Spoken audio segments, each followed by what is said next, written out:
بسم اللہ الرحمن الرحیم۔ ہم تو یہ کہتے نہیں کس پہ لعنت بھیجو، ہم کہتے ہیں یہ دیکھو خدا نے کس پہ لعنت بھیجی، تم بھی اس پہ لعنت بھیجو۔ 41 ٹائم مسلمان قرآن نہیں پڑھتا نا، 41 ٹائم خدا نے لعنت بھیجی۔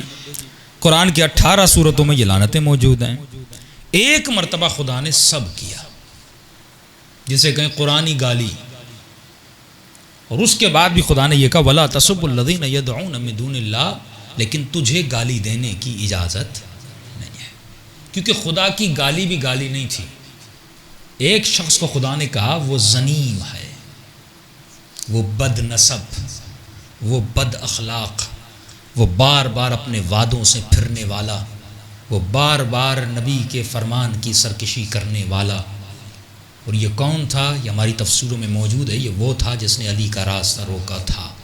اس بحث میں نہیں جا رہا، لیکن قرآن میں حکم ہوا لعنت 41 مرتبہ، لیکن فرمائے ولا تسبو، تجھے ہرگز اجازت نہیں کسی کو گالی دینے کا، ولا تدعون، یہاں تک کہ کسی کے جھوٹے خدا کو بھی گالی نہ دینا، کیونکہ اگر تم کسی کے جھوٹے خدا کو گالی دو گے وہ کل تمہارے سچے خداؤں کو گالی دے گا۔ تو قطعاً تجھے گالی دینے کی اجازت نہیں ہے، کبھی بھی گالی نہ دیا کرو۔ اب خدا نے کن کن پر لعنت بھیجی یہ مسلمان کو دیکھنا چاہیے۔ ایک لعنت وہ ہے جو خدا نے بھی بھیجی، ملائکوں نے بھی بھیجی، تمام لوگوں نے بھی بھیجی۔ یہ سب سے بڑی لعنت ہے جو خدا قرآن میں بھیج رہا ہے کہ لعنت اللہ و ملائکتہ والناس اجمعین، اللہ کی لعنت، تمام ملائکوں کی لعنت، تمام لوگوں کی لعنت۔ پہلی سب سے بڑی لعنت قرآن میں، اور یہ کن پہ لعنت ہو رہی ہے؟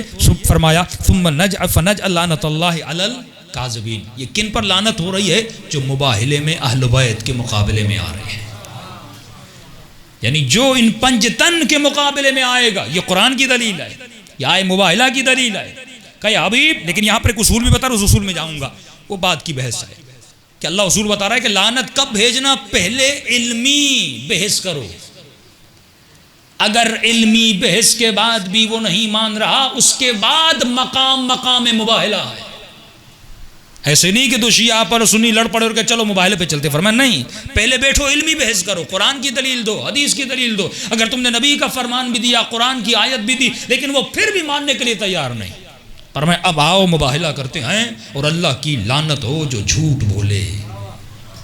یہ قرآن کی وہ لعنت ہے جو خدا نے ان کے مقابلے میں بھیجی جو کن کے مقابلے میں آئے تھے؟ اہل بیت کے مقابلے میں آئے تھے، جو نفس رسول کے مقابلے میں آئے۔ فندعوا ابناءنا وابناءکم ونساءنا ونساءکم وانفسنا وانفسکم، جو ان کے مقابلے میں آئے اللہ نے ان پر لعنت بھیجی۔ ہمارے استاد ہیں ایران میں، انہوں نے مباہلہ کیا، لیکن فرماتے ہیں مباہلے سے پہلے ہم نے علمی بحث کی۔ یہی مولا علی کی شان اور خلافت پر، ان مباحث پہ، سیدہ زہرا پہ، تمام تر چیزوں پہ تمام تر ہم نے قرآن سے دلیل دی ہے۔ دینے کے بعد کیونکہ وجود میں تعصب تھا، وہ دو لڑکے تھے، انہوں نے اس کو مانا نہیں، انہوں نے پھر بھی کہا مان جاؤ، مباہلے میں جاؤ گے اللہ کا عذاب بڑا سخت ہے۔ یعنی جب حق اس کے سامنے آ جائے اور حق کو پہچان لے، پہچاننے کے بعد بھی حق کا منکر ہو جائے، اب اللہ کا عذاب نازل ہو جاتا ہے۔ یعنی آپ کے سامنے بیان کر دیا بھائی یہ قرآن کی آیت ہے، یہ حدیث ہے، یہ نبی کا فرمان ہے، پھر بھی نہیں مان رہا، اب آپ کو اجازت ہے، اہل بیت فرماتے جاؤ اس سے مباہلہ کرو، عذاب کس پر ہوگا؟ اس پر ہوگا۔ کہ ہم مباہلہ ہم نے کیا، مباہلہ ختم ہو گیا، اس کے بعد انہوں نے کہا ہم پر تو کوئی عذاب نہیں ہوا، کہ دونوں چلے گئے گھر، اور گھر میں ایران میں سردی تھی، اچانک وہ جو جوان مباہلہ کر کے گیا تھا وہ کہتے ہیں کہ ہیٹر جل رہا تھا، اس پہ گر گیا اور اس کے بدن کو آگ لگ گئی، اور جب اس کی بیوی اس کو بچانے آئی تو اس نے وہ ایک چادر لی اور چادر اس کے اوپر ڈالی، اور وہ چادر بھی پلاسٹک مٹیریل کی تھی، اور اس کو زیادہ آگ لگ گئی۔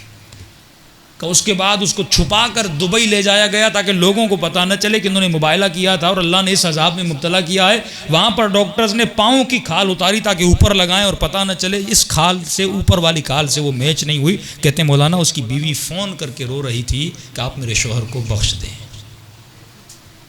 اس زمانے میں بھی جو واقعاً مباہلہ کرے اور حق کو دیکھ کر اس حق کو تسلیم میں کرے، اس پر اللہ کا کیا ہوتا ہے؟ عذاب نازل ہوتا ہے۔ یہ عذاب، یہی لعنت تو ہے کہ خدا جھوٹوں، کیونکہ جھوٹ بول رہے ہیں، جانتے ہیں کہ اہل بیت حق پر ہیں، لیکن پھر بھی وہ جھوٹ بولے، جانتے ہیں کہ یزید باطل پر ہے، جانتے ہیں کہ یہ بدبخت شرابی تھا، فاسد تھا، لیکن چند پیسے اور کوڑیوں کے لیے یہ اپنے دین کو بیچ دیتے ہیں. یہ اللہ سے تجارت نہیں کر رہے، یہ آل سعود سے اور آل بنو امیہ سے تجارت کر رہے ہیں. لیکن مقام فخر ہے، شیعوں نے اگر تجارت کی ہے تو پروردگار عالم سے یا اہل بیت علیہ السلام سے. صلوات پڑھے محمد و آل محمد.